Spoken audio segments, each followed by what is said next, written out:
It's Friday, June 15th, 2012.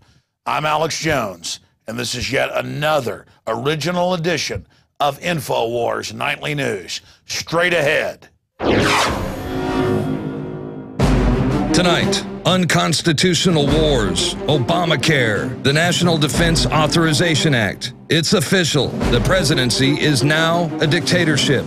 Then, the founder of We Are Change, Luke Rudkowski, confronts Rand Paul about Bilderberg. Plus, the Obama war machine announces the invasion of Syria. And James Wesley Rawles joins Alex to discuss the impending economic collapse. That's up next on the Infowars Nightly News.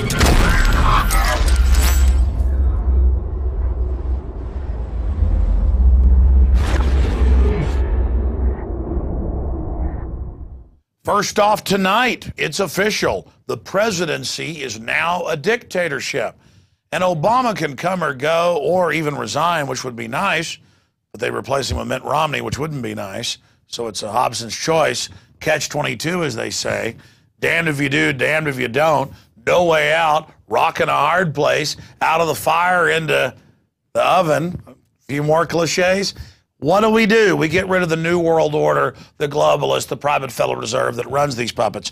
But he's come out and said he will legalize any of the illegal aliens he wants anytime in a jobs program. But citizens can go straight to Hades. But he also launches wars without congressional approval, and saying the UN is the boss. He shuts down power plants that aren't owned by his buddies. He ships guns into Mexico and blames it on his enemies and says they're allowed to engage in perjury. He gives waivers to his buddies on the health care plan, thousands of big companies. So there it is. It's official. The presidency, now a dictatorship. We've got to admit that this country is in trouble to ever be able to start reversing what's happened in this nation. All right, shifting gears out of that, we now move to Obama war machine announces invasion of Syria. And I see these comments at Infowars.com like, Alex, where's the invasion? You said it was happening. Well, I mean, I know they called the bombing of Libya peace bombs and put Al-Qaeda in there. And I know they say Al-Qaeda's good. And I know I'm bad because I don't like them. But it's on record they've got Al-Qaeda blowing up military and police stations. I'm not saying Assad's some great guy, but compared to Al-Qaeda, he's a good guy. They're trying to overthrow the country, and now they're all over the news saying, invade, bomb, boots on the ground. Every time I walk by a television, it's on the news. CNN, MSNBC, Fox, same message. It says the U.S. military has completed its own planning for how American troops would conduct a variety of operations against Syria. But they'll just say it's not war. And then they say they're going to put Al-Qaeda in charge to kill the Jews and expel the Christians. So it is certainly in your face. And I'm unpatriotic because I don't support Al-CIA, duh. Al-Qaeda's CIA, duh. Al-CIA, duh. I mean, it's just duh. Got a studio audience out there tonight. Hello, children. Hello, yes. Hey, Obama cares about everybody, folks. He's a good guy. By the way, Axelrod has come out in a video interview that we have linked at Infowars.com, and he says that they will restrict free speech in their next administration. But Mitt Romney's bought and paid for with the same folks. Maybe he'll try. But we've got, Mitch McConnell coming out and saying that America was built on free speech, the most important part of the Bill of Rights, and so we need to define speech and defend speech we don't like. And they went on to break all of that down. Kind of like the Republicans shut down the Dixie Chicks and Rage Against the Machine when they had anti-war music or made anti-war statements in 2003. You Republicans are just as bad as Obama. Again, yeah, I don't like Obama, but he's not the evil dog. See, Obama is like a turd from a dog. So is Mitch McConnell. So is Mitt Romney. So I don't want to sit here and discuss the droppings all day and how much I hate them. I don't like dog droppings. You ever get up when you got dogs, step in it? It's like, oh, man, I'd have let you out if you wouldn't have done that. Come on. Uncool. So I'm not mad at a teleprompter reading dog dropping, whether it's Mitt Romney or Barack Obama. I mean, these guys are all circling the drain. I want to go after the actual dog.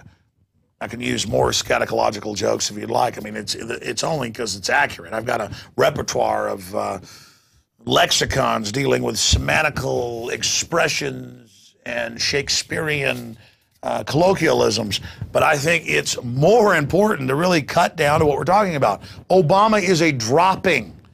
So are the others, as long as they're puppets. That's why it's sad to see Rand Paul moving from being a maverick statesman and saying compromise with droppings. I mean, you know, and we got some video of some confrontations of that coming up. But we can laugh all day. These guys are waging war against us. They mean business. And it is serious, serious, serious tyranny. Another article with Lord Obama. Obama makes election year change in deportation policy. I already mentioned the whole dictatorial thing, but there's the Associated Press, where he will decide if you can stay here.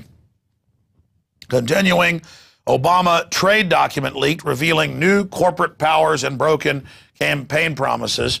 And yeah, U.S. companies domestically have basically no way to operate. If you're a foreign globalist in China or India or Mexico, you're above the law and can operate, so that'll cause all the jobs to leave. The leaked document has been posted on the website of Citizens Trade Campaign, a long-time critic of the administration's trade objectives. And, of course, Obama's response is arrest whoever leaked this. They don't ever deny it. They just say arrest everyone who's not a terrorist like they are. Continuing, U.S. to landlords, shut down pot shops or lose your property. Doesn't matter if California says you can have medical dispensaries of marijuana. Doesn't matter if marijuana is an important part of our economy. Doesn't matter if it's less dangerous than alcohol. Doesn't matter. They're saying no judge, no jury, federal government, not even the U.S. This headline's wrong out of Huffington Post Business. But the bankers that hijacked our country are, we're going to take your business if you let somebody sell marijuana out of it. Kind of like in Seattle, where the cops have taken more than half the bars and end up owning them themselves because they sell drugs to themselves in the bathrooms. Decriminalize now, take the police state's favorite tool away. And I don't smoke, Mary Jane, and I say decriminalize for those of you that say we're a bunch of weed heads. Me, I like antioxidant grape juice myself. All right, let's continue on with the other articles here. Police. Man tries to board plane with explosive. Probably somebody caught one of their operatives doing a drill because he's given a misdemeanor for trying to take the explosives on the aircraft. It says, we confirmed he didn't have any intent to use them on the plane. Well, then that's fine, then, said Lieutenant Nathan Garbe of Redmond Police. As far as we're knowing, he's knowingly knew he had them and forgot them.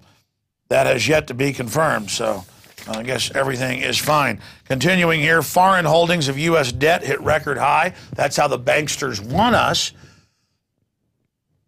And again, our country wouldn't even be in debt.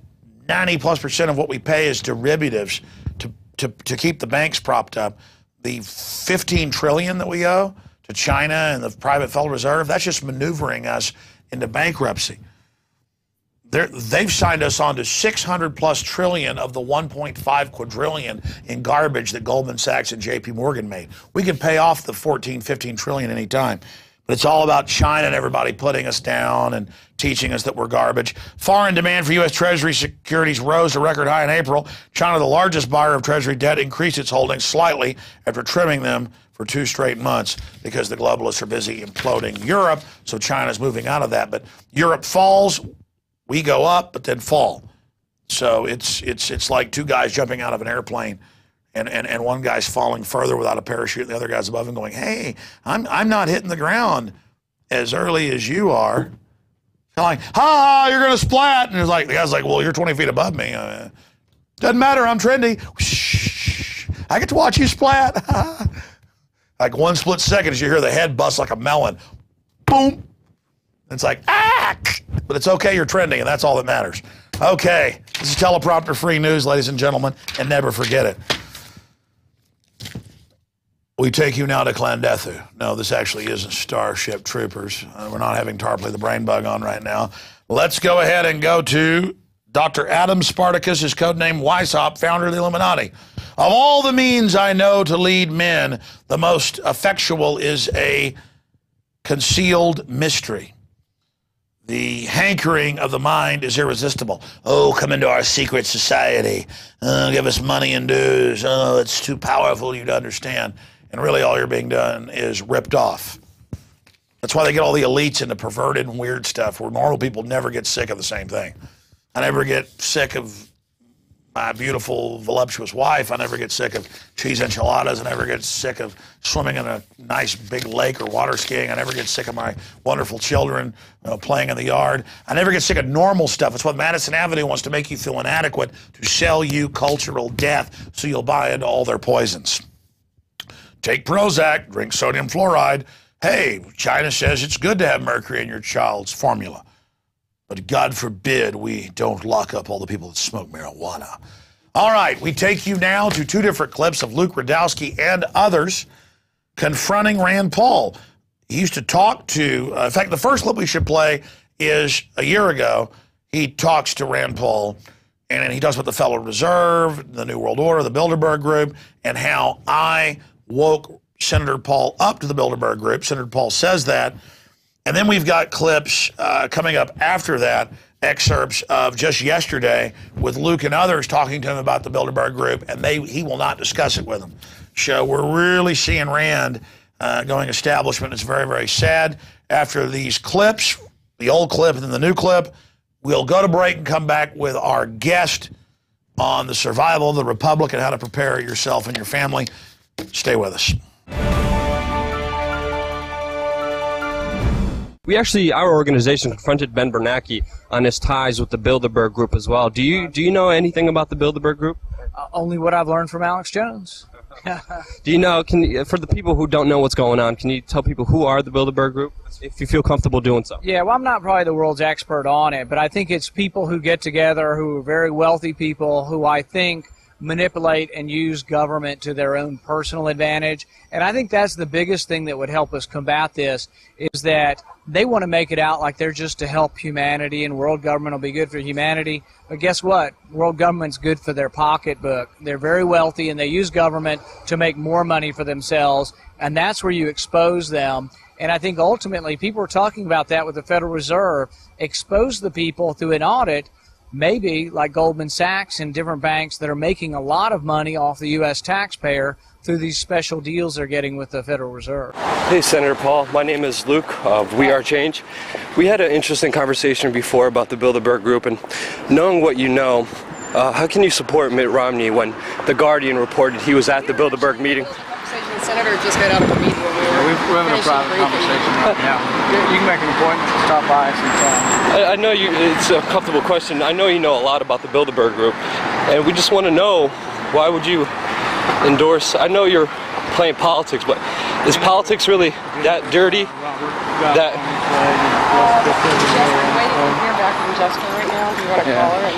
Rand, the Bilderberg Group is a very serious group. You can get Jessica on the line and I'll talk to her about that. A lot of people have a lot of questions about your endorsement of Romney, and I think the Bilderberg one is very poignant. Also, Goldman Sachs, when I interviewed you, you called for an audit. Did you find out that Robert was able to get back to the department? Hey Rand, Abby Martin from Media Roots. I just wanted to ask you one quick question. Your endorsement for Mitt Romney, people have a lot of questions about it. I just wanted to see your opinion on it. What do you think about all of Ron Paul's followers and just your father's movement catering to the establishment that's shut you guys out for so long? Are you concerned with what this is going to do for the liberty movement as a whole, sir? Sir, Romney endorses all of the policies that you've been voting against for so long. NDAA, drones. He wants to expand the military to twice its size. Do you have any comment on that, sir? Your endorsement to him just blanketly says that all those policies should be enacted. Okay.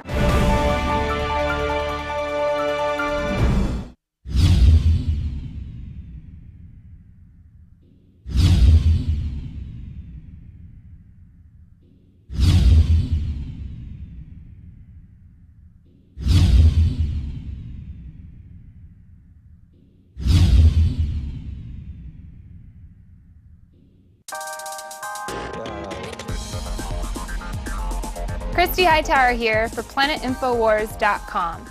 You patriots sure are talking. Have you ever given it a second thought when an employee asks to see your receipt as you leave a store? No? Well, welcome to what we call prison training. Do what you're told, don't think twice. Well, semantics aside, Planet Infowars user Sanchez explains exactly why showing your receipt is a bad idea in his appropriately titled article, Why You Should Never Show Your Receipt Again. He confronts us with the idea that if you cannot stand up to the little old lady demanding to see your receipt at Walmart, what do you expect to do when the military shows up on your door making demands of you? It's a good reminder that if you forget to claim your rights, you will lose them. See what other patriots are talking about on planetinfowars.com. Sick of the globalists, eugenicists, control freaks adding poison to your water and laughing as you get sick and die? Start purifying your water with ProPure. My friends, I've done a lot of research, and the best gravity filter out there, bar none, is ProPure, and it's available discounted at Infowars.com. Its filters are silver impregnated to prevent bacterial growth. There's no priming required. It's NSF 42 certified. Optional fluoride filters can reduce fluoride up to 95%. Easy to set up and use. Doesn't require electricity. Purify water from lakes, streams, ponds, and wells. This filter system leaves in beneficial minerals, which is key. Save money by not buying bottled water and avoid BPA that leaches from the plastic. ProPure is the best gravity-fed filter out there. It's what my family uses. Infowars.com already has the lowest price on ProPure. But if you add the promo code WATER at checkout, you get an additional 10% off at Infowars.com. You can also call to order 888-253-3139. And we are back, ladies and gentlemen, to the interview portion of Infowars Nightly News. Our next guest is one of the leading survivalist experts in the United States, one of the most read as well. Survivalblog.com is his website. James Wesley Rawles. He's been an enthusiastic survivalist since his teenage years. He's a survivalist author and lecturer and the editor, again, of survivalblog.com. He has a Bachelor of Arts degree from San Jose State University with a minor degree in military science, history, and military history. And he's a former U.S. Army intelligence officer who held top secret security clearances with special background in investigation and access to sensitive compartmented information. And I'll just leave it at that. And again, he's also a expert in the nuclear, chemical, biological defense officers course, or the Army NBC Defense Officers course, as well as Northern Warfare School at Fort Greely, Alaska. And I remember back in the mid-'90s reading some of his books that had come out in the early '90s, really forecasting much of now what has unfolded. And he writes kind of these historical novels, but that are set in the future. The latest is Survivors, a novel of the coming collapse. So he puts it in a novel form, but there's real people in these books as well. And it's a great way to get this information across to the general public. Again, his book is available in stores everywhere and at Infowars.com. We'll also talk about some non-fiction survival books and more today here as well for PrisonPlanet.tv viewers. Now, before we went live here, I asked Mr. Rawles some of the subjects he wanted to cover, and they're exactly the ones I wanted to get to. Upcoming vote in Greece, preparedness for the banking crisis from Europe affecting the U.S., general preparedness, preparation for an internet attack. But I want to get to that after I ask him this first question. We are seeing a total acceleration of open world government being announced just since he was on 3 months ago or so. We're seeing the announcement of 30,000 armed drones to enforce Agenda 21. The military openly announcing they'll use foreign troops in America. The head of the Army coming out, the civilian head, and the CFR 2 weeks ago saying, we want rapid reaction troops, regular Army Marines in every citizen area, basically going after the American people inside every city.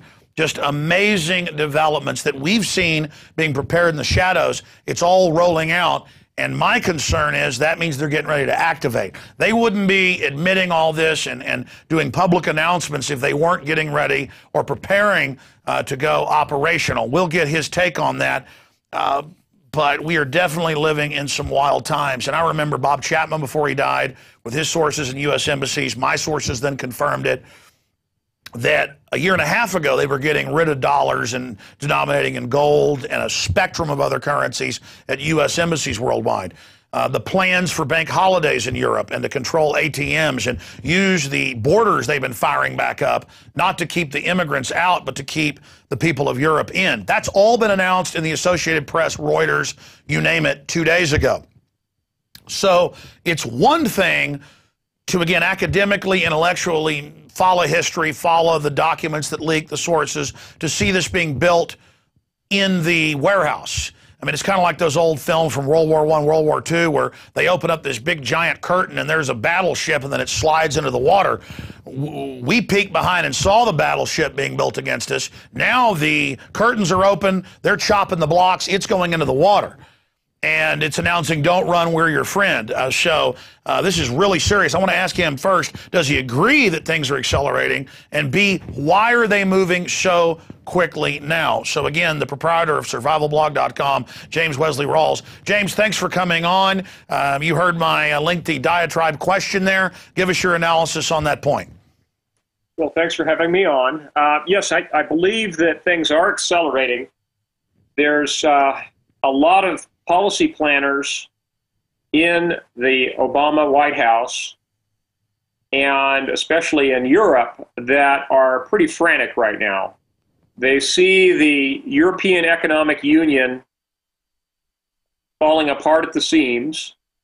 The whole southern periphery of the Eurozone seems to be in huge trouble economically. There's virtually no way that they could repay their loans.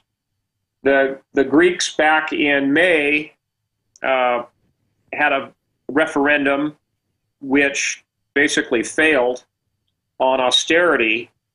And since then, they've been under the period of an internal agreement with the EU called the Minimonio, where they've established bridge loans.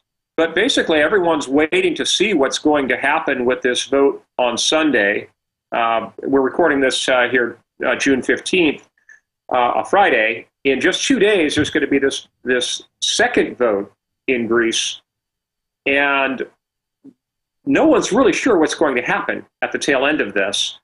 All I can say with certainty is there's virtually no way they can pay this money back. It's a mountain of debt. And interest rates are starting to spike in Greece, Italy, and Spain.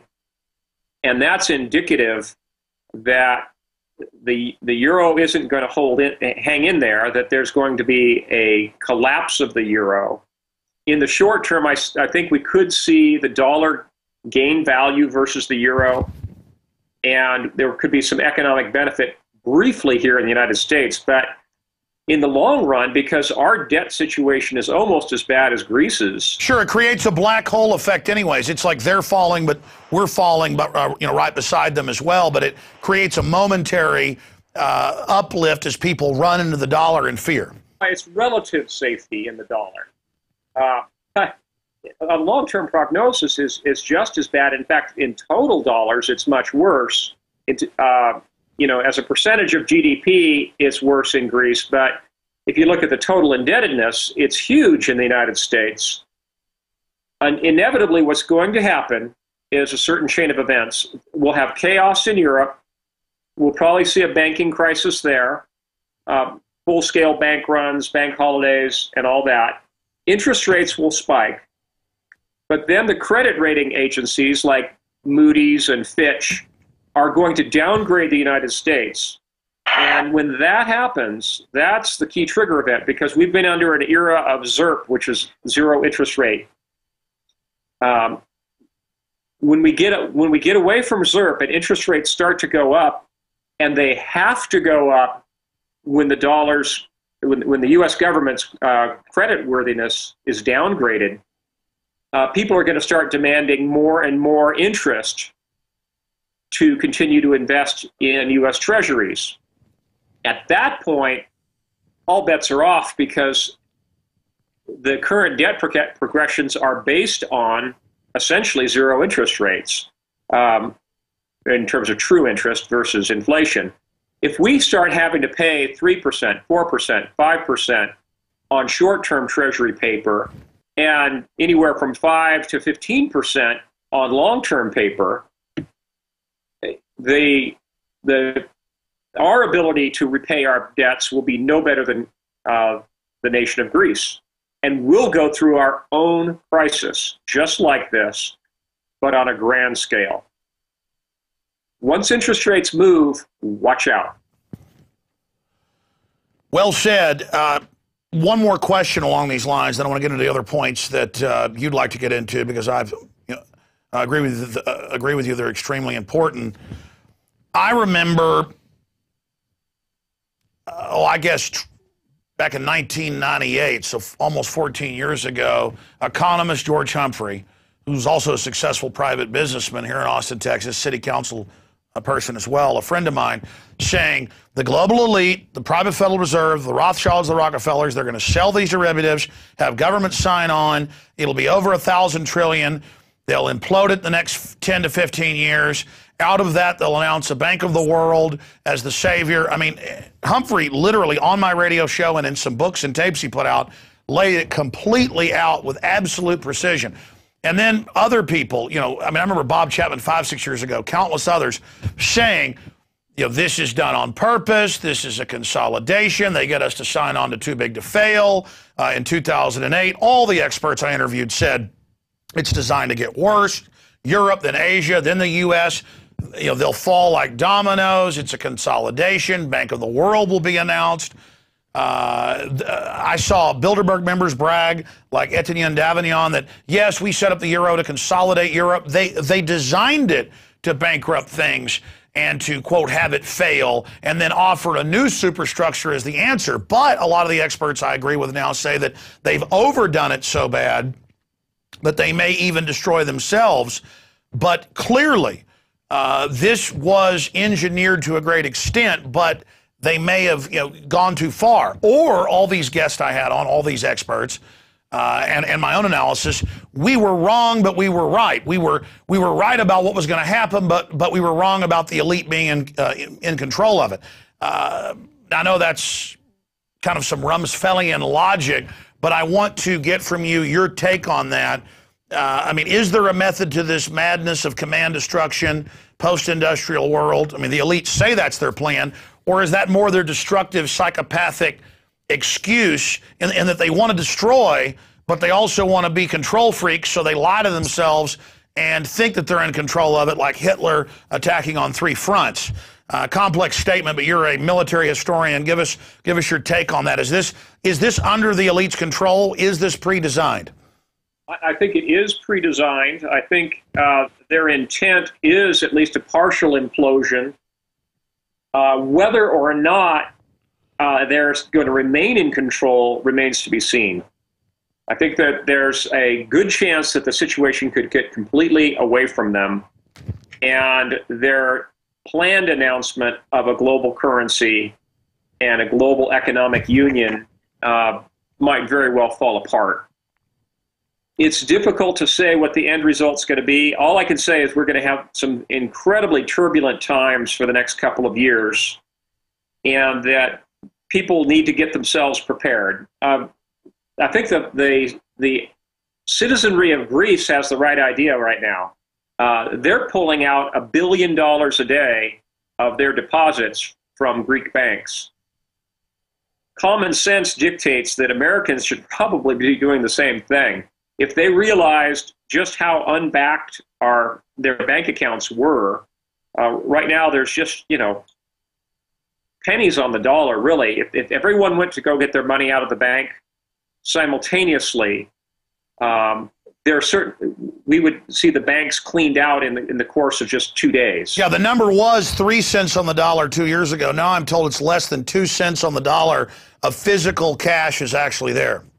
Right. The total money supply that's been printed or minted here in the United States is only about $1 trillion. I'm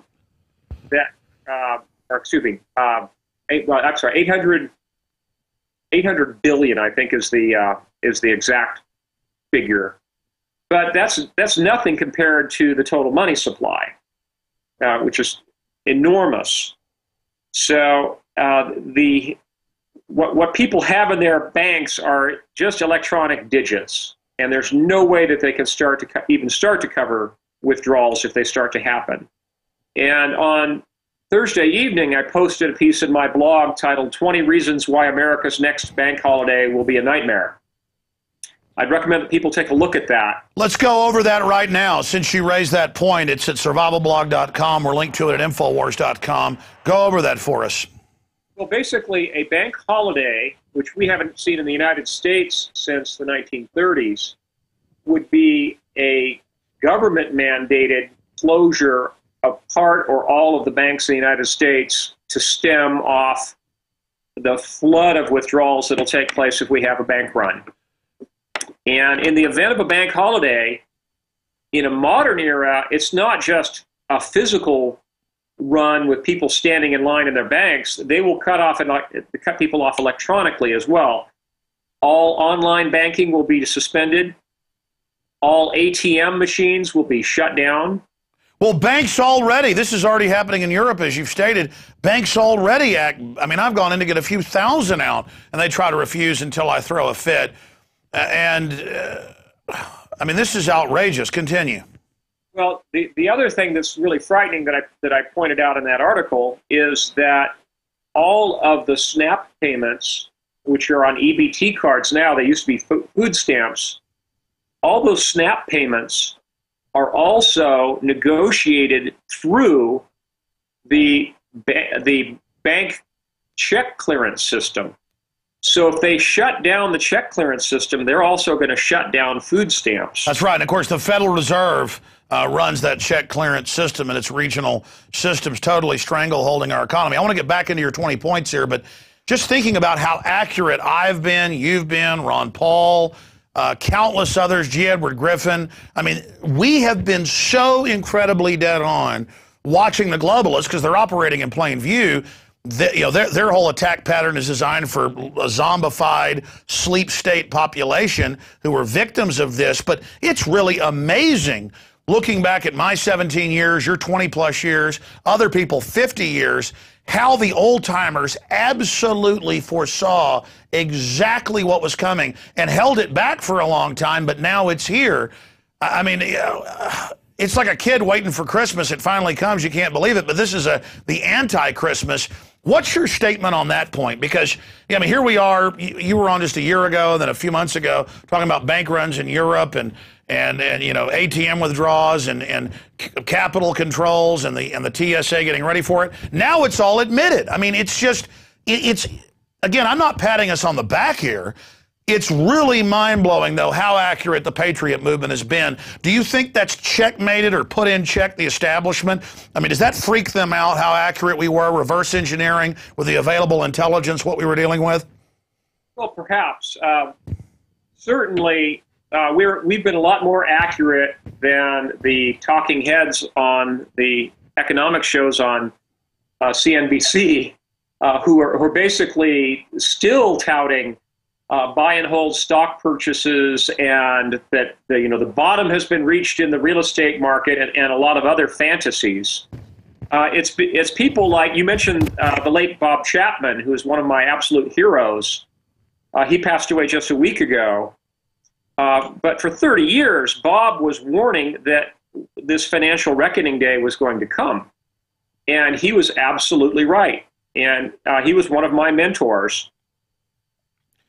Let's get back to your 20 points. I'm sorry to digress. It's just important to point out, people watching for the first time, this is not a game. Is this a game? Is this a joke? Is this pessimism porn? Because you said 3 years ago, we never left the recession. I said that. We all said it. Now they admit, oh, yeah, we never left it. It's a depression. They're lying to us.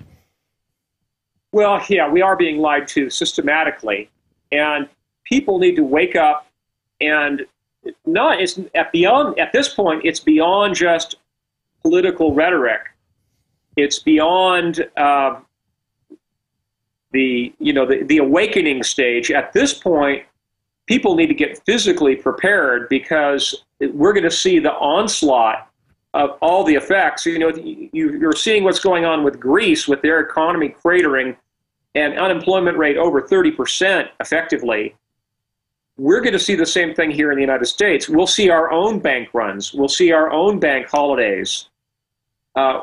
it could get very ugly very quickly. So people need to make tangible preparations. By the way, I don't want to scare people, but I got a call from a very famous person just actually last week, and they were like, wow, I just talked to this big banker, and they said this could happen in a month, and they actually put dates on it, and that everything was going to basically start here soon if things weren't, quote, fixed in Europe, as you just said. So I made some phone calls, and they said, to some separate sources I have, and they said yes. And then I noticed that all the big money has been busy getting their money out. So how close are we to the trigger that we're already seeing in Europe? I think we're fairly close, but as I indicated earlier, we're going to see a lag here in the United States where, in fact, the U.S. dollar is going to benefit. Switzerland has already instituted kind of reverse currency controls. They had too many deposits coming into Switzerland because it was seen as a safe haven, and it was making the Swiss franc too strong and hurting Swiss exports out of Swiss industry. Negative interest rates. Yeah. So they actually have capital controls in reverse. And, most countries like Zimbabwe, are trying to keep currency in the country. In Switzerland, they're trying to keep it out. I think in the short term, we may actually see the United States as a short-term safe haven for capital coming out of Europe. But the worm will turn just a few months later. I think certainly by this fall, October, November, maybe where we see our crisis here in the United States. Well, we just saw that a few weeks ago where the euro goes way down, so the dollar goes up, and then the dollar went down too, and then so it's gyrating. Oh, definitely. Ditto with the precious metals. I have a lot of readers that are a little panicky right now, saying, "Well, what's wrong with my silver and gold? Why have they gone down?" It's only because the economic crisis in Europe is so bad that there's a scramble for cash, and people are liquidating every asset imaginable. They're selling stocks, they're selling bonds, and they're even selling precious metals to meet margin calls. Well, speaking of Bob Chapman, he predicted that as things first start really imploding, at first tangibles will go down because people are dumping them, but also there's a depression within the inflation. There's inflation in currencies, but depression in the real economy. But long term, if you look at it, things are only going to go up as those currencies die. Right, yeah. In the short term, we're going to see a mix of both inflation and deflation simultaneous here in the States. In the long run, though, it'll be nothing but inflation and more inflation. All right, go through your other 20 points. Well, just to summarize them briefly, I mentioned the importance of the SNAP payments from the USDA for what used to be called food stamps.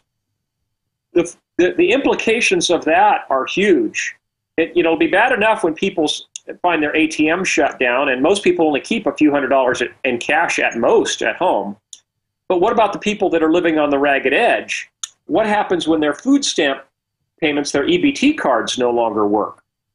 There will be blood in the streets. We could see major riots in the urban areas very quickly after a banking holiday is announced, because, again, those EBT cards will be non-functional. Now, the other thing is most people don't carry cash for even day-to-day expenses. Most people who buy gasoline or diesel fuel pay at the pump with a credit card. The credit card processing systems could shut down as well. Now, they're partially delinked from banking, but inevitably, if banking shuts down, the credit cards are going to have to shut down. Likewise, online payments like PayPal, since they use the credit card system in their milieu, and they have to have access to banking inevitably. For a short period of time, they might be able to get by with just credit card processing, but they have to touch banking at some point. Online banking or online payments like PayPal will shut down as well. The only online payment that's going to be working that I can see would probably be Bitcoin, because it's not tied even to any currency. So anyone who doesn't already have a Bitcoin account should go ahead and set one up just as a contingency, because we very well might see no way to make online transactions outside of the Bitcoin arena. And then we know what happens. The same thing's happening in Europe. Give the bankers more power. They'll fix things if you sign over everything, if you accept carbon taxes. How long do you expect them to try to bring this country into cardiac arrest until we acquiesce to their financial terrorism? I think they'll push as hard and as fast as they can to try to back us into a corner. If they try to threaten us with the same sort of blackmail, really, that Greece and Spain and Italy have been put through with austerity measures, things could be very, very ugly very quickly. And don't underestimate the ability of American politicians to force through the whole mass media to force America into accepting a global currency and into accepting these, what they're going to call austerity measures, but it really is going to be the looting of America that takes place. We're going to see already in Greece, they've been told, well, yes, we can extend you some more loans if you give us all of your gold. Well, they may ask for all the gold that's left in Fort Knox before all is said and done. And by the way, as Ron Paul has pointed out, we really don't know how much gold there really is left in Fort Knox. Incredible. Separately, they're trying globally, as you know, in Europe, the United States, to pass all these draconian anti-free speech, anti-internet pieces of legislation. And then there's separately a National Geographic saying, oh my gosh, the big sunstorms coming up could knock out the power grid, knock out the internet. Oh, we've got to give our internet rights up. Stuxnet, which is admittedly a U.S.-Israeli operation, that's not debatable. So we've got all of this happening, all of this beginning to unravel here, and we're being told that we've got to prepare, for a cyber attack on the internet. But then I even read Pentagon reports where they go, we'll attack ourselves to test things.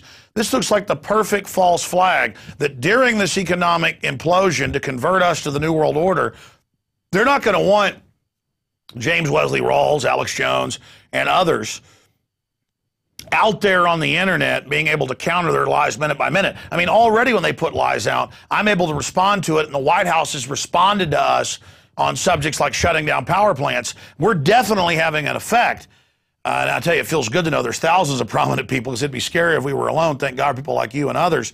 But then I see things like Rand changing directions, joining partly with the neocons, and really changing his body language and things, and looking scared. We've had reporters go talk to him in person. And I'm seeing a lot of people line up, and I'm seeing a lot of people we thought were 100% in our camp, not all the way, and folks we didn't think in our camp are showing they are.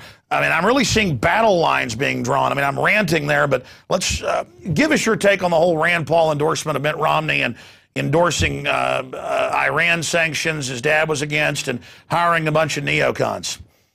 Alex, I think you have it exactly right. I think battle lines are being drawn. And just like with World War II, before the war, everyone lined themselves under the Allied or Axis powers. We could very well see a situation much like World War II, where these cabals get formed, and they could be shifting in the short term. But it'll be interesting to see where Iran ends up, where Russia ends up, where China ends up. Something tells me that the United States is not going to have a lot of friends in World War III. And what we're seeing right now economically could very well, in the course of the next 5 years, turn into the beginnings of World War III. It could get literally that bad. Already we're seeing governments faced with, votes of no confidence, but things could get to the point where it's not just internal dissent and internal politics. We could see, the push of bayonets by the time things are done. I'm often fond of saying that when you stop making your payments on your car, they come tow your car away. Well, what happens when a government defaults on its sovereign debt? that they may come tow the whole kingdom away. Well, that's what I was going to get to next. Look, I see these neocon publications going, Jones doesn't like the wars in Syria and Libya. He must be for the Muslims. Our government is using Al-Qaeda in these countries, and it's in the LA Times. They're not even hiding it. It's the height of insulting our intelligence. They're putting, they say if they overthrow Syria, they're going to kill all the Jews and force the Christians out.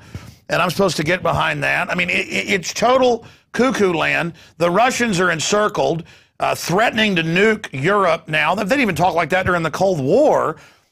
There's all sorts, as you said, battle lines being drawn. They have neocons saying, Jones must work for the Russians because he doesn't want to have a war. No, I work for America and my family. Bankers captured America. They're planning to, it's bankers launching drones. It's bankers raising my taxes. It's bankers setting up highway checkpoints. It's bankers launching the TSA. If the Russians were doing any of this, I'd be saying a war.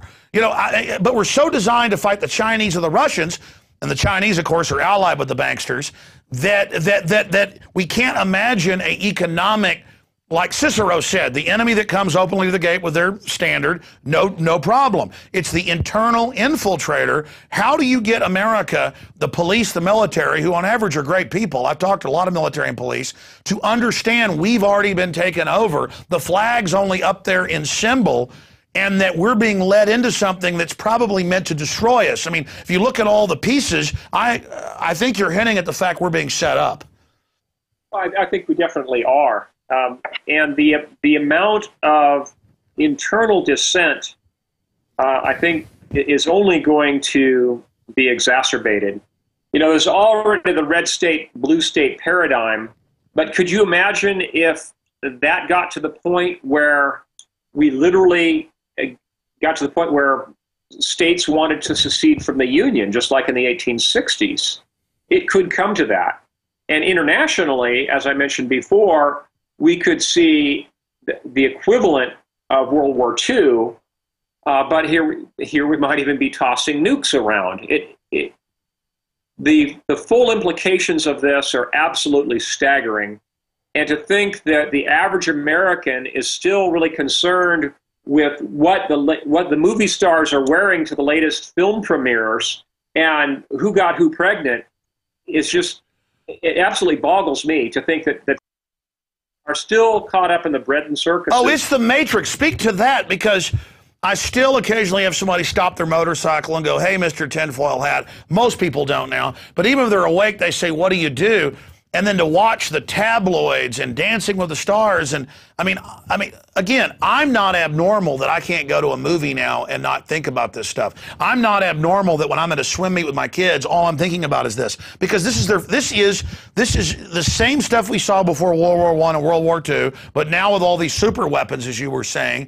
And you just wish people, imagine what's going to happen in America as this whole, it's like 10 torpedoes of crisis are coming at us. All 10 may hit us, 3 may only hit us, but some of them are going to hit us. And I don't know what's going to happen if during the Great Depression, university estimates are 7 million people died, starved to death, or died from complications of malnutrition, when people were Christian and hardworking and 90% somewhat self-sufficient. Now we're 90% urban, totally unself-sufficient. Half of the 10% in the rural areas are somewhat self-sufficient.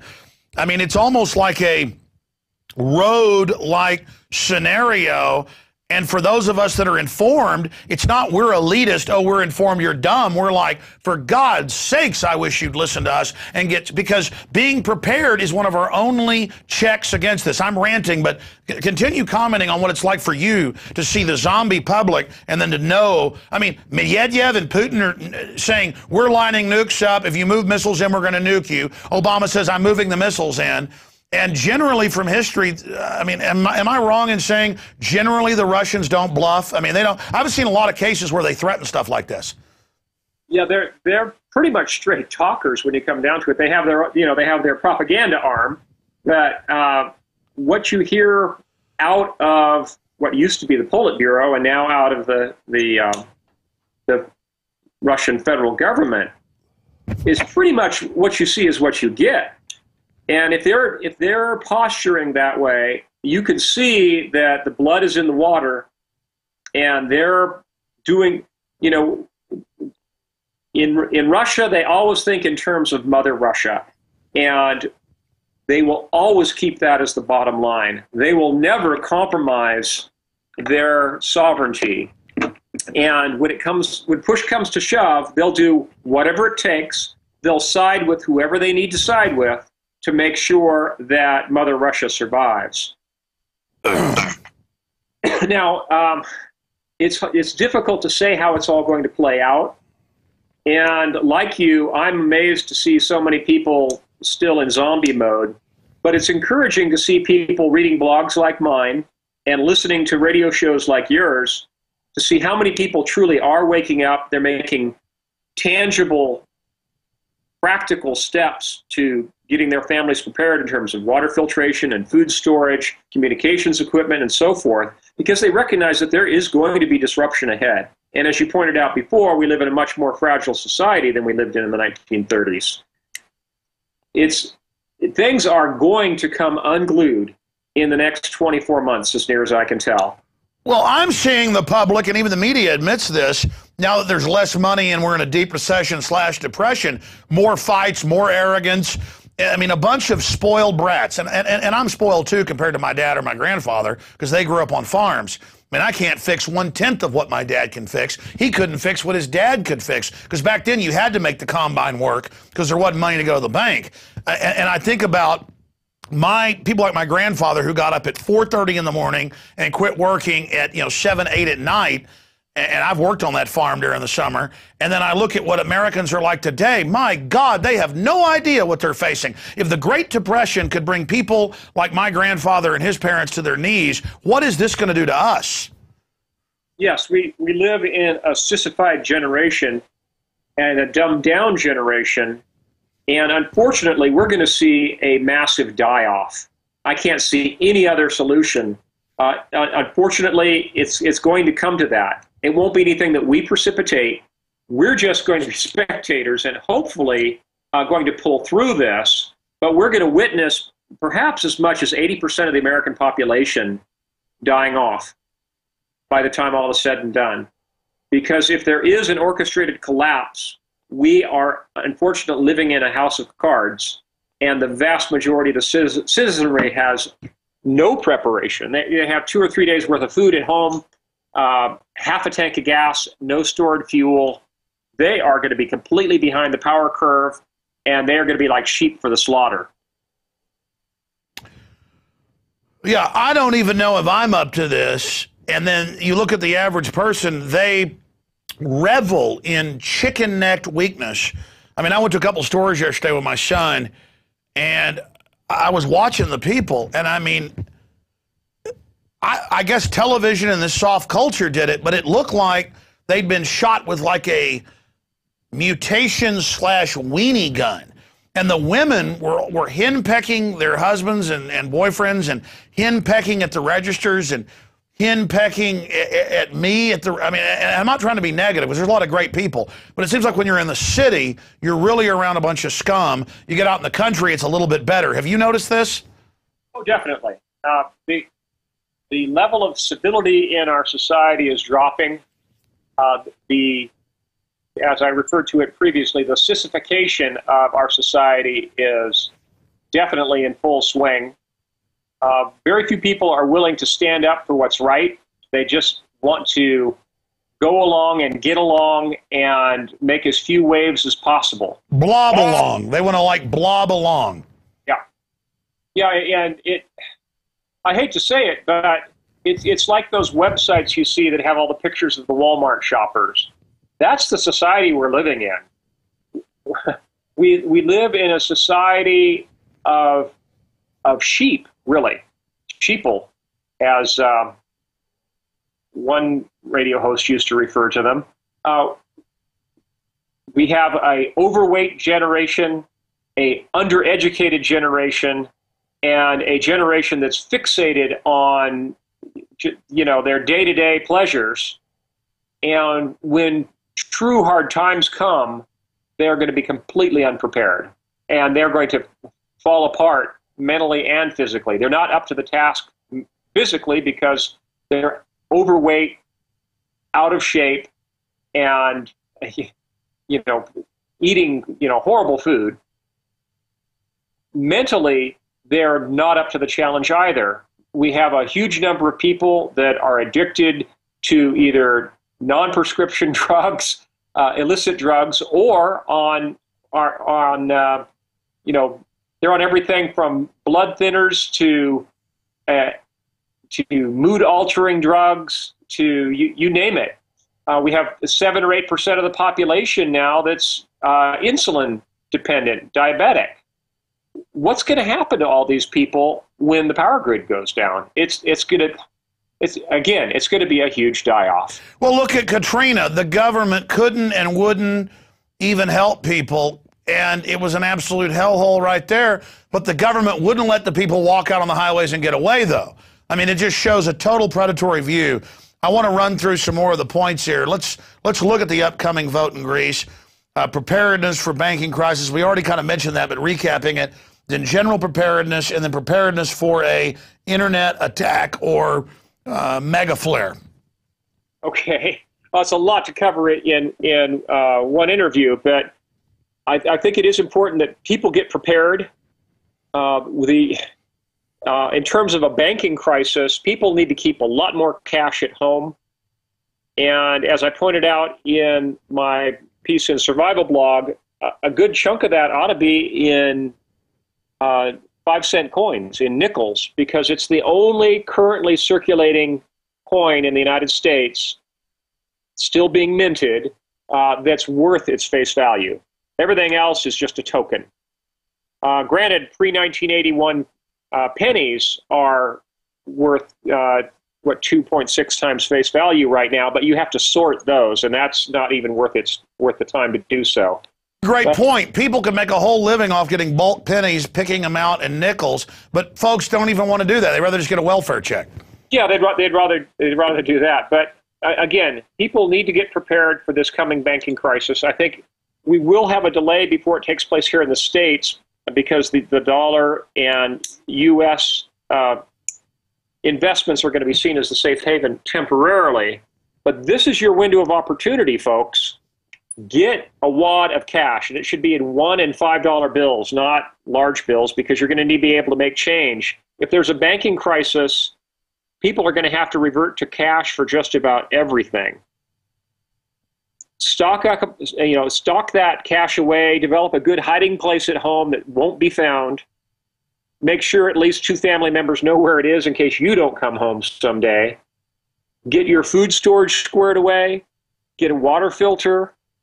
Make plans to team up with your country cousins or friends that you have that live in lightly populated rural farming areas, because you may need to depend upon them. You may need to double up with them.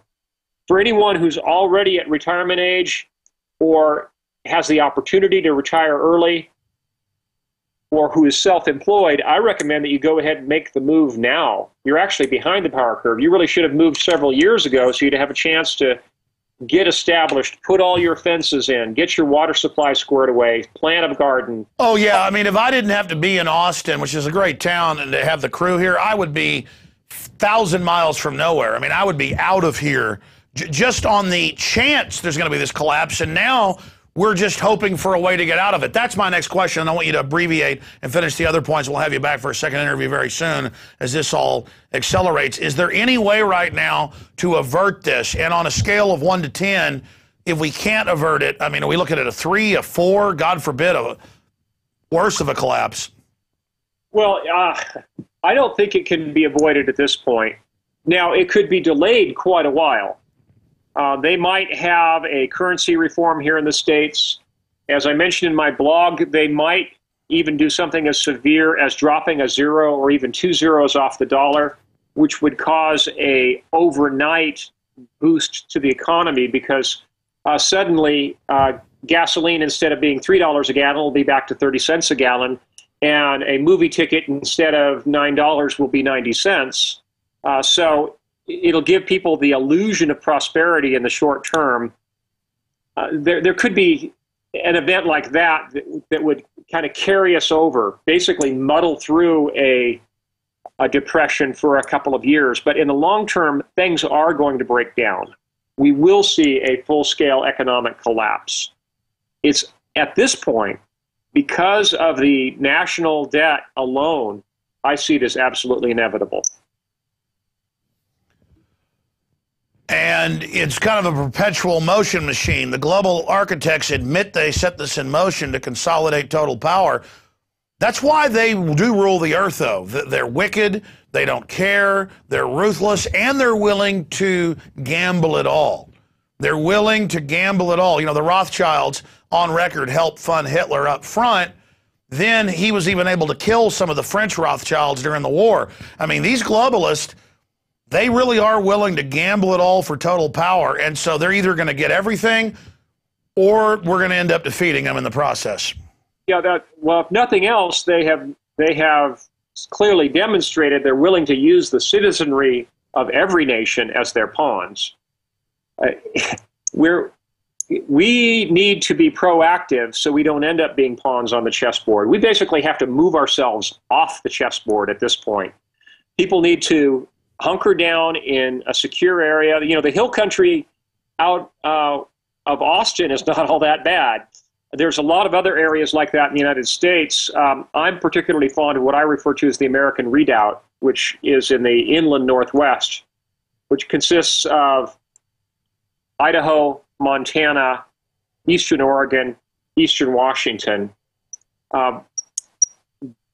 There's going to be some fairly safe places, relatively safe places, and there are no full-on guarantees, but from an actuarial standpoint, your safety will be much higher in those areas. Yeah, well, I do live in the hill country, but I only live in the edge of it. It takes me 35 minutes to get to work because I'm in South Austin, so it's basically just straight from Austin out to the country. But, you know, I got a little piece of property. There's ranches around me, but I'm not naive. You know, I'm only about 3 miles off a major road. I guess people like yourself, but also Joel Skousen, they're saying maybe have another just even piece of property with a trailer or something further out. I mean, I'm springing this on you, but perhaps next time you can tell me, what's the safest area of the hill country? How far would I have to be out, like 100 miles from Austin? 50 or more probably. The crucial thing, though, is to make sure you're on the side road of a side road. You don't want to be along any natural line of drift for people fleeing the cities. All the major highways are going to get flooded with refugees. And then the major farm-to-market roads, the side roads, to a lesser extent. But even fewer people are going to end up on the side roads of the side roads. That's where you want to be. And that's my advice to basically, even for my listeners in the Midwest or in the Deep South, if you could be back on the side road of a side road, the vast majority of the problems are not going to come looking for you. You'll be able to avoid them. Aren't guns going to be the big equalizer, though? If you've got millions and millions being sold a month and roving bands, because I saw this when a hurricane hit Houston. I was at our family ranch in East Texas hunting and hanging out with family, and there were just people from Houston everywhere. Crime did explode, but all that happened was a bunch of looters just got shot. I mean, that's going to be incredible because, I mean, even where I live, I've got a fence, a wall up, I got dogs. They're going to wake me up. I got cameras. You come over, I'm going to get up. You're dead. I mean, I mean, I could kill. I'm not waiting for it. I'm not happy about it, but my children are going to stay safe. I'll kill 500 people. They come on my property. I mean, it's over. Well, the people that are well armed are not going to get picked on. And it's just like if you look at urban crime right now, the people that get picked on are the people that are the most vulnerable. The elderly, the infirmed, and the unarmed. If and when we do see a major societal collapse, these roving bands are going to come out of the big cities. They're going to pick on, your Prius-driving, Birkenstock-wearing neighbors first. They're not going to want to pick on somebody who's well-armed, especially in a situation where their advanced medical care has gone away. So if they drive up on something that's got a rock wall and then behind that a fence, they're going to figure out that's a... But in a way, isn't a fortress like that even more obvious in a way? Well, Joel Skousen has always said you want to have your house just completely blend in. But, you have to make compromises to your architecture if you do that. I'd actually rather look like a tough nut to crack. No. I mean, that's what I'm behind. I mean, I'm behind. I mean, I believe all this. I've built multiple things, and I'm ready. Well, I think you're going to pull through just fine, and most people that are well prepared are going to pull through. Again, if they're on a side road of a side road, and again, the looters are not going to want to pick on you. You start cranking rounds off over their heads, they're going to go find a softer target. They're not going to want to take casualties. They're going to go pick on Granny down the road. Incredible. In closing, this has been an amazing back and forth discussion. A lot more is at survivalblog.com. But let me just try to shut up. I'll have to actually turn my mic off for about 6-7 minutes, let you finish. Get into preparedness for an internet attack, either false flag or launched by the Chinese or Russians. Where do you see the real threat coming from, and how do you prepare for that? Well, I think there's definitely a threat. In fact, my blog site recently had a attack. It was a denial of service attack where they put thousands of pings on my site to try to shut it down. But we transitioned to a cloud server and basically laughed it off. But we could see far more sophisticated attacks in the future. There could be computer viruses. There could be email attacks. We could see the government itself attempt to shut down part or all of the internet. People need to make plans for a world without the internet in a worst case. And it's important that people go to their favorite websites and look up the dotted quad address, the IP address, for the IPv4 or the IPv6 now address for each of those sites, and literally write down the dotted quad address. I got to interrupt again. You're always so on target. All my IT people said this years ago. Now they admit, the UN and the U.S. government admit they're going to take our websites away under these treaties for no reason. People won't be able to find us. We're going to be blocked in the Google, which is really NSA search engine. We've got to have the real IP address. Stress that again, but in layman's terms for folks like me. Sure. If you do a web search in Google or Bing or wherever, search for IP lookup. And there are tools that you can, online tools, they're web pages where you paste in the URL, the name of your favorite websites, and then it will spit back the IP addresses for each of them. That's the easy way to find them. Again, IP lookup. Bookmark an IP lookup page and start writing down and bookmarking the dotted quad addresses for all your favorite websites. Sites like Infowars.com or sites like mine or whatever. Get those written down and literally carry that in your wallet, because you never know where you're going to be if there's an internet shutdown, or under what circumstances you might have to flee your own home and end up somewhere else where you don't have your desktop computer or your laptop with you. So you literally want to keep those in your wallet. That's step one. Step two is for the more advanced computer users that are listening to this, you need to explore what's called the darknet. Do a web search on darknet and get yourself set up. It does involve installing a little software on your computer. It's not as easy to use as the internet through a standard web browser, but it's important that people develop a presence in the darknet so that if the main internet disappears someday, there's a good possibility that the darknet will still be up and running. It's far beyond the scope of this interview to try to describe it all here. But I know that a lot of people listening to this are quite intelligent and quite computer savvy. You folks need to take the time to research what the darknet is and how to get on the darknet. And as I mentioned previously, you also need to get set up with a Bitcoin account so that you can transact business on the darknet. It may become crucial in the next couple of years because the internet as we know it may be either partially or completely taken away from us. Yeah, we know governments and corporations aren't just digging in physically. They're building their own secret networks and public networks and gearing up to weather the storm by design. The only question is, will enough of us get ready for this to perhaps slow it down or back it off or, by God's good graces, stop it? But governments have said it's a foregone conclusion. The Rockefeller Foundations, the British Ministry of Defense, they were writing this in the 60s, planned for around this time. Now that stuff's all public. They engineered it. They want it to happen.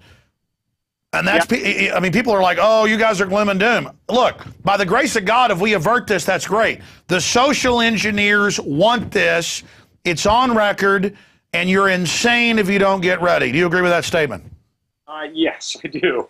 Now, to get back to practical, tactical steps, beyond the dark net, the other thing that I recommend that people do is get themselves licensed as amateur radio operators and get an HF radio. You need to get a multi-band, all-band radio, but HF is the crucial band to be able to access. You need to be, if you can't pick up a handset and key it up and be operating, between 10 and 40 megs, you're behind the power curve. You want to be able to have a radio, preferably on an alternative power system, which would mean a photovoltaic power system with a good-sized battery bank. And most of the ham rigs are 12 volt anyway, so you can tap directly into your battery bank. You don't have to go through an inverter. People need to have that as the ultimate backup, because if the internet goes down, we could see a situation where there's martial law in a few cities, but unless patriots can communicate, we're going to be powerless. We really need to be able to push to talk, as they say.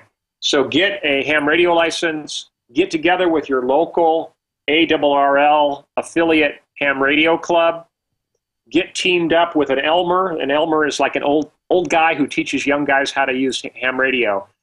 Get linked up, matched up with a Elmer, and come up to speed on ham radio quickly. That's right, because communications is everything. The globalists will shut this down during their purge.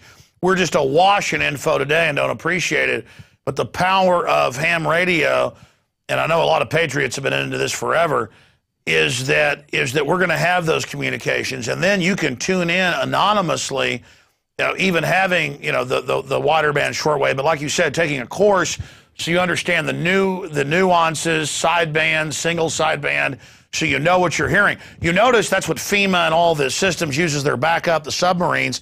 But notice they're now going to fully scrambled, and trying to get police locally on fully scrambled so we can't hear what's going on.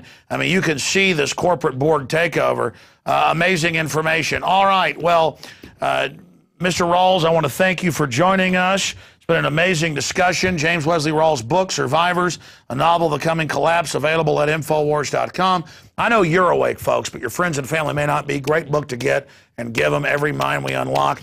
I think that's the biggest thing in preparedness, too, is also having friends and family informed and groups that can mutually aid each other. A final comment on that, and anything else you'd like to add?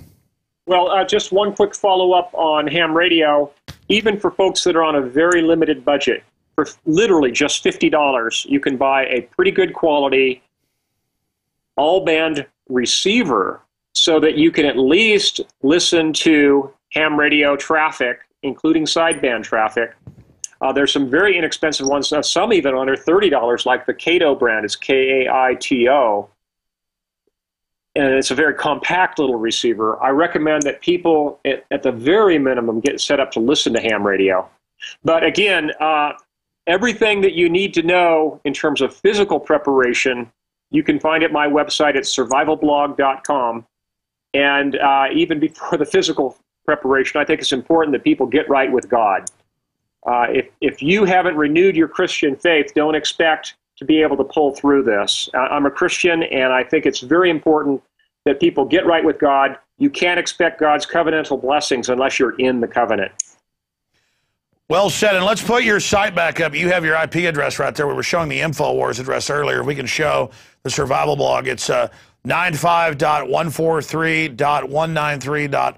148, and we showed, and I've had my IT guys forever, so you got to promote this. I'm going to probably come out with a newspaper physically here soon, try to get out to people, and we'll probably like have our IP address real big on there as well. Amazing information. James Wesley Rawles, thank you so much for spending time with us. Very powerful interview today. Thank you so much, Alex, and may God bless all your listeners. You too, my friend, all of your readers. All right, there goes James Wesley Rawles. If you want to support us so we can keep getting the word out and try to take the capital we've got to get more reporters, a physical newspaper, so that there's physical copies of what's coming and what's happening out to everybody. If you'd like to see this operation continue, it costs a lot of money every year to run it. Think about visiting InfoWarsShop.com. I have found the most inexpensive, high-quality shortwave radios. I've tested these myself. We've been carrying these 5 years now at the lowest price that you're going to find, and they're available at InfoWarsShop.com or InfoWarsStore.com. They're all there. They have sideband, single sideband, solar-powered, crank. This is what I have at my home. I've got quite a few of them so I can give them away to friends and family. But they're from, $50 up to $200. They're all right there, and the Katos are amazing. They're all really fantastic systems, and I hope that you'll visit InfoWarsShop.com and get those a lot lower, and you'll find them in stores. We also, for the water filtration, I've done the testing myself. We've got the side-by-side comparison. The ProPure is the best compared to all the gravity-fed filters. 10% discount with the code WATER at InfoWarsShop.com. And lastly, we carry Survivors there, but we have now, because I sold these like 6-7 years ago, but they sold out. They were, in fact, I'm going to pull the shrink wrap off of this. This is the book. I was like 12, 13 years old. I think I was about 12. That crystallized my awakening. I was already into history books because I found they were so entertaining. I didn't know any better when I was like 10, started reading them. None Dare Call Conspiracy ran out of print. They printed like 6 million, 5 million sold right away back in the 70s, 74 or so, the year I was born. And then there was only like 1 million left. Those are all sold. It's been reprinted. We have it for a limited time. We're not even sure the publisher is going to continue it. Discounted at InfoWarsShop.com. And you read this baby. I said 74. I haven't reread it since I got it again. I've scanned through it. 1971. I guess the one I got was a reprint in 74. Wow.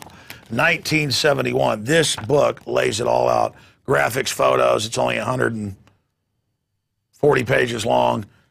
And it's at InfoWarsShop.com. We also have When Disaster Strikes, Matthew Stein, a comprehensive guide for emergency planning and crisis survival. It's excellent. We also have When Technology Fails by Matthew Stein. Also very, very important. Very encyclopedic. And then you got this, Strategic Relocation, North American Guide to Safe Places, 3rd edition. And these are available, and you get a free citizen rule book and the rest of it at InfoWarsShop.com. Very important. And these maps coincide basically with what Rawls is saying. I hope we can avert this. I hope he's wrong. But I looked at the university studies. I've covered them here on air. 7 million people over 9 years of the Great Depression starved to death. My grandfather and all those old World War II vets that I'd go deer hunting with growing up all said that in Freestone County, where my dad's family's from, in East Texas, there were almost no deer, raccoons, possums. People make fun of people in the countryside, in Michigan or Texas, eating possums. When your kids are starving to death, you eat possums. In fact, I'm told they taste like pumpkin pie whenever you're starving to death. There were almost no animals left. That was people that knew how to grow crops, people that knew how to, let me tell you something. The global, in Greece, it's totally collapsing. A few months into Argentina being collapsed in 2000, the Washington Post reported families in ripped business suits, like in an apocalypse. These were wealthy people. When a trailer overturned with cows on it, with knives cutting blobs of red flesh out, gobbling it. There was a saying, as rich as an Argentine. They were per capita wealthier than we were just 50, 60 years ago, but they were ripped off over and over again. The globalists do plan this. We may be able to stop them, but I'm telling you, this is their plan. And you already see with just being in a deep recession/depression how mean people are getting. This is going to get crazy. So number one, buy firearms, learn how to use them. I'm not a tough guy. I'm just saying, I've already thought about my family. I've got guns, and I got a lot of them, and I know how to shoot. You've seen that, moderate shooting skills in our Brothers in Arms 2 videos we've done. You need to get ready. You need to learn how to use it. And you need to have water filtration, things like that. You need to be ready.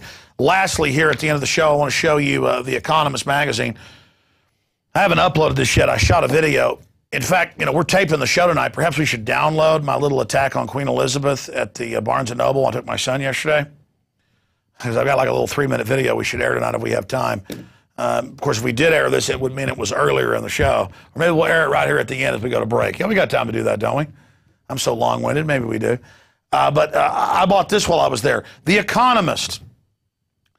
Please, can we start the engines now, Miss Merkel? The world economy. As if the Germans, who've bailed out close to $1 trillion to the global banksters, saying it's for Greece when their economy isn't even that big. They are implying that if Germany, because they want Germany to be blamed for all this in the end, doesn't give unlimited trillions to the banksters whose debt this has really been incurred by, that all of Europe's going to collapse. Notice Ireland, Greece, now Spain, Italy, Portugal. It's always, if this country gets the hundreds of billions it needs, which really goes to the bankers, everything will be okay. But if they don't, it's a depression.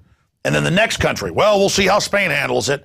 And then if you read the fine print, the banksters are the ones sinking the world economy so they can buy it up for pennies on the dollar. I mean, the Economist magazine throws this stuff directly in your face. All right, great job to the crew. Fabulous job this evening getting the word out. A pretty scary show, though. I hope you'll get this video, those of you watching on YouTube and other places, out to everyone. Again, if you want to support us, become a PrisonPlanet.tv subscriber. 15-day free trial running. You get to see all the films in higher def and 9 years of work plus that's posted here at PrisonPlanet.tv of my 17 years of work. Until tomorrow on the radio show, and until tomorrow, well, we won't have a radio show tomorrow. We'll have a radio show Sunday. It all blurs together. Sunday, 4 to 6 p.m., and then back Monday, 7 o'clock Central and 11 a.m. Central or 12 noon Eastern for the radio show. Until then, this is teleprompter-free Alex Jones signing off.